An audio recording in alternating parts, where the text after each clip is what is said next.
اگر ایک ریاست کے پاس وسائل، آبادی اور جغرافیہ سب کچھ موجود ہو، پھر بھی وہ بار بار بحران کا شکار کیوں ہو جاتی ہے؟ ریاستی طاقت اکثر باہر سے دیکھی جاتی ہے، فوج، معیشت یا سفارتکاری کے ذریعے، مگر وقت کے ساتھ واضح ہوتا ہے کہ اصل فرق وہاں بنتا ہے جہاں نظام روزمرہ فیصلے لیتا ہے۔ ریاستی صلاحیت کوئی نعرہ نہیں بلکہ ایک خاموش عمل ہے جس میں ادارے فیصلوں کو نافذ کرتے ہیں، قوانین کاغذ سے نکل کر زمین پر اثر پیدا کرتے ہیں، اور حکومت اپنی نیت کو نتائج میں بدلنے کی طاقت رکھتی ہے۔ جب یہ صلاحیت مضبوط ہو تو معمولی پالیسیاں بھی دیر پر اثر ڈالتی ہے، اور جب یہ کمزور ہو تو بہترین منصوبے بھی اعلان سے آگے نہیں بڑھتے۔ ریاست فیصلے کرتی ہے یا فیصلے ریاست کو چلاتے ہیں؟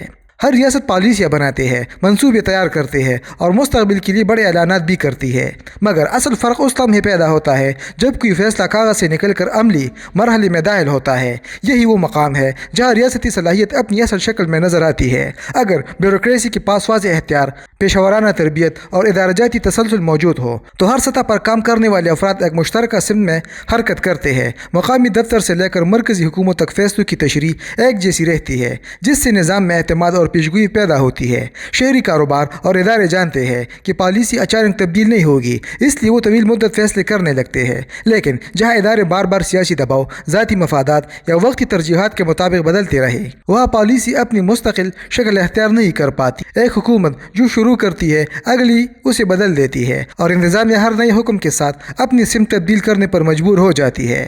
نتیجتاً فیصلے مکمل ہونے سے پہلے ہی اپنی اہمیت کھو دیتے ہیں، اور ریاست مسائل حل کرنے کے بجائے انہیں دوبارہ سنبھالنے میں مصروف رہتی ہے۔ وقت گزرنے کے ساتھ ایسا نظام منصوبہ بندی کرنے کے قابل نہیں رہتا، بلکہ صرف بحران آنے پر رد عمل دیتا ہے، اور یوں ریاست آہستہ آہستہ حکمت عملی بنانے والی قوت کے بجائے فوری رد عمل دینے والی مشین بن جاتی ہے۔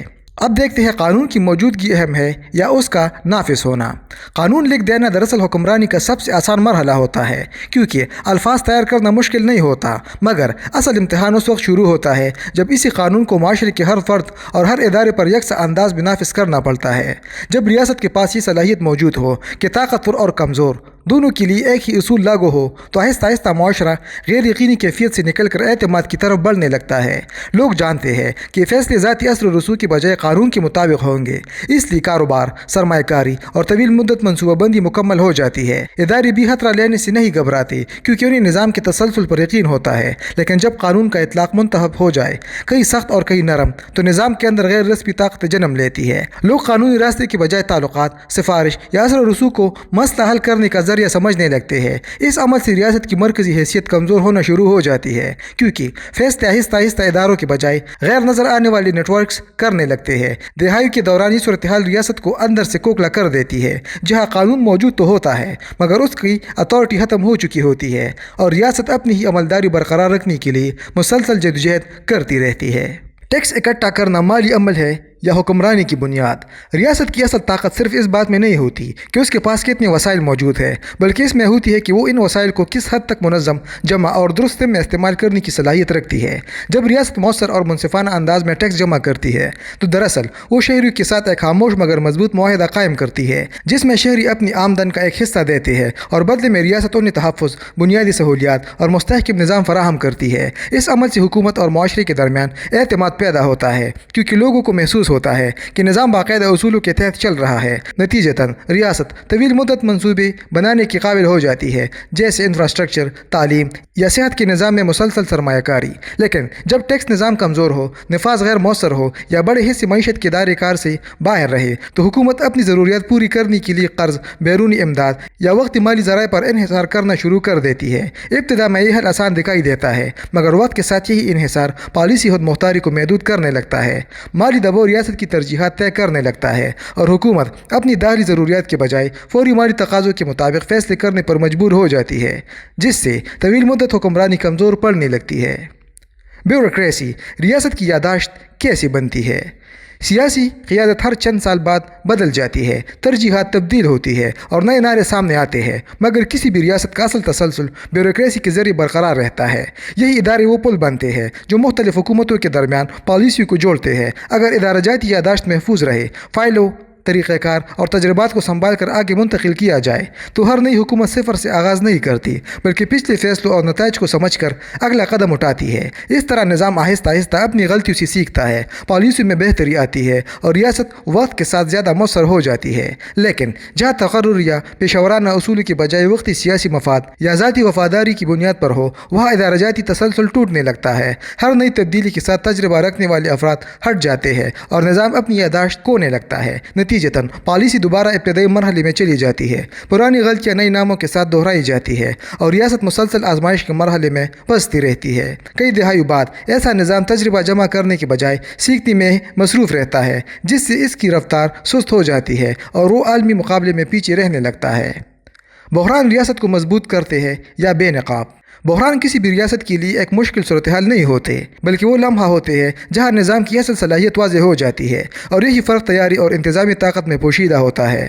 جب ریاست کے ادارے منظم، مربوط اور پہلے سے تیار ہو تو بحران کے دوران فیصلے تیزی سے عملی شکل اختیار کرتے ہیں۔ وسائل فوری طور پر ایک جگہ سے دوسری جگہ منتقل کیے جا سکتے ہیں، درست معلومات جمع ہو کر فیصلہ سازوں تک پہنچتی ہے اور احکامات کاغذ تک محدود رہنے کے بجائے زمین پر نتائج پیدا کرتے ہیں۔ اس عمل سے عوام کو محسوس ہوتا ہے کہ ریاست صورتحال پر قابو رکھتی ہے، جس سے اعتماد پیدا ہوتا ہے اور معاشرہ مشکل وقت میں بھی نظم برقرار رکھتا ہے۔ لیکن جہاں ریاستی صلاحیت کمزور ہو، وہی بحران اداروں کی حدود کو بے نقاب کر دیتا ہے۔ احکامات جاری تو ہوتے ہیں مگر مختلف سطحوں پر ہم آہنگی نہ ہونے کی وجہ سے ان پر عمل نہیں ہو پاتا، وسائل غلط سمت میں استعمال ہو جاتے ہیں اور معلومات کی کمی فیصلوں کو سست بنا دیتی ہے۔ نتیجتاً بحران لمبا ہو جاتا ہے اور لوگوں کا اعتماد کم ہونے لگتا ہے۔ وقت کے ساتھ شہری ریاست کو مسئلہ حل کرنے والی قوت کی بجائے خود ایک مسئلہ سمجھنے لگتے ہیں اور یہی ذہنی تبدیلی آہستہ آہستہ ریاستی اختیار اور اس کی ساکھ کو کمزور کر دیتی ہے۔ پالیسی کا تسلسل ترقی کیوں پیدا کرتا ہے؟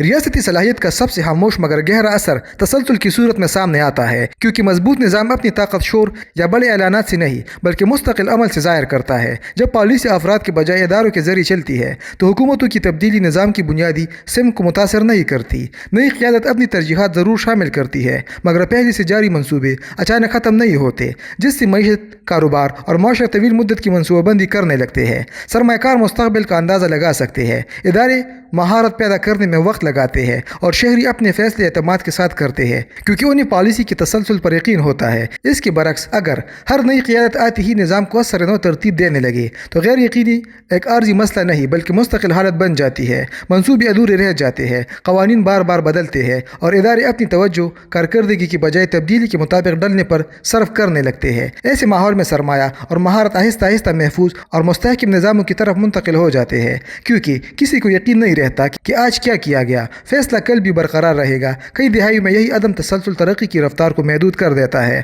اور ریاست دوسروں کے مقابلے میں پیچھے رہ جاتی ہے۔ ریاستی صلاحیت نظر کیوں نہیں آتی مگر فیصلہ کن کیوں ہوتی ہے؟ ریاستی صلاحیت کا ایک عجیب مگر اہم پہلو یہ ہے کہ جب یہ مضبوط ہوتی ہے تو عام طور پر نظر نہیں آتی کیونکہ نظام بغیر رکاوٹ کے چل رہا ہوتا ہے، سڑکیں وقت پر بنتی ہے اور برقرار رہتی ہے، سرکاری خدمات معمول کے مطابق فراہم ہوتی ہے، ادارے اپنے دائرے میں کام کرتے رہتے ہیں اور روزمرہ زندگی میں کوئی غیر معمولی خلل محسوس نہیں ہوتا۔ اسی وجہ سے لوگ اسے کسی خاص کامیابی کے طور پر نہیں دیکھتے کیونکہ استحکام آہستہ آہستہ معمول بن جاتا ہے، مگر در حقیقت یہی معمول ریاستی صلاحیت کی سب سے بڑی علامت ہوتا ہے، جہاں مسائل بحران بننے سے پہلے ہی حل ہو جاتے ہیں۔ لیکن جب یہی صلاحیت کمزور پڑنے لگی تو صورتحال فوراً نمایاں ہو جاتی ہے۔ چھوٹے انتظامی مسائل بھی بڑے بحران کی شکل اختیار کر لیتے ہیں، خدمات میں معمولی رکاوٹ پوری نظام کو متاثر کرنے لگتی ہے اور ادارے پیش کی منصوبہ بندی کی بجائے ہنگامی رد عمل دینے میں مصروف ہو جاتے ہیں۔ آہستہ آہستہ ریاست اپنی توانائی مسائل کو روکنے کے بجائے صرف انہیں سنبھالنے پر خرچ کرنے لگتے ہیں، جس سے طویل مدت ویژن پس منظر میں چلا جاتا ہے۔ وقت کے ساتھ طاقت کا اصل فرق نارو یا طاقت کے اظہار سے نہیں بلکہ مسلسل اور قابل اعتماد کارکردگی سے پیدا ہوتا ہے، جو خاموشی سے ریاست کو مضبوط یا کمزور بناتی رہتی ہے۔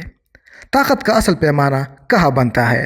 وقت کے ساتھ واضح ہوتا ہے کہ ریاستی طاقت کسی ایک بڑے فیصلے سے نہیں بلکہ ہزاروں چھوٹے فیصلوں کی درست عملداری سے بنتی ہے۔ جب ادارے مستقل، پیشہ ور اور جواب دہ ہو تو ریاست آہستہ آہستہ اعتماد، نظم اور استحکام پیدا کرتی ہے جو بعد میں معاشی اور سیاسی طاقت کی شکل اختیار کرتا ہے۔ لیکن جہاں صلاحیت کمزور ہو وہاں وسائل بھی بوجھ بن جاتے ہیں کیونکہ انہیں مؤثر نظام میں تبدیل کرنے والا ڈھانچہ موجود نہیں ہوتا۔ بالآخر ریاست کی کامیابی یا ناکامی اس بات سے طے ہوتی ہے کہ وہ اپنی مرضی کو حقیقت میں بدلنے کی کتنی صلاحیت رکھتی ہے۔ ریاستی صلاحیت اسی لیے فیصلہ کن ہوتی ہے کیونکہ یہ طاقت کو پیدا نہیں کرتی بلکہ طاقت کو ممکن بناتی ہے۔ دہائیوں کے پیمانے پر یہی خاموش فرق طے کرتا ہے کہ کون سی ریاست مستحکم نظام بناتی ہے اور کون سی مسلسل امکانات کے باوجود نتائج تک نہیں پہنچ پاتی۔